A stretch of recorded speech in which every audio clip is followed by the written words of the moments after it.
পাশের এক দোকানে ভাইকে বললাম, ভাই লাইটটা একটু খুলে দেখান তো। সে ভাই কিন্তু সুন্দর করে খোলার জন্য প্রিপারেশন নিছে। নেওয়ার পরে যখন দেখে যে আমি ভিডিও করতেছি তখন আর খুলবে না সে। আমারে বারবার বলতেছে যে আপনি খুলেন, আমি ভিডিও করি। সে মানে খুলতে রাজি হয় না। এত জোর করলাম, মানে রাজি করাইতে পারলাম না। পরে আমি নিজে খুললাম অপশন না হবে, কিন্তু লাইটটা আসলে অনেক ভালো। সে একটা ভালো লাইট আনছে। লাইটটা কিন্তু হালকা, দেখতে ছোট হইলেও কিন্তু লাইটটা আসলে অসাধারণ। আপনাদেরকে খুলে দেখাচ্ছি এ টু জেড।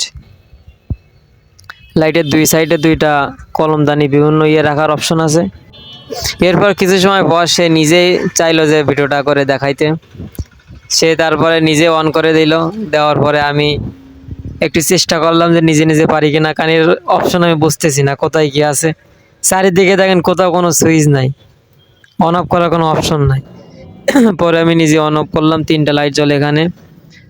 প্রথম সাদা জ্বলবে, তারপরে এখানে লাল জ্বলবে। লাল জ্বলার পরে মানে এখানে টাচ স্ক্রিন, একটা সুইচ দিয়ে টাচ দিতে হবে। এটার ফ্যানটা অনেকটা, লাইটটা অনেক টেকসই দেখলাম। লাইটটা অনেক ভালো। কেউ ইচ্ছা করলে নিতে পারেন। এটা পাশে আশপাশে যাদের দোকানে দেখবেন, ইচ্ছা করলে নিতে পারেন।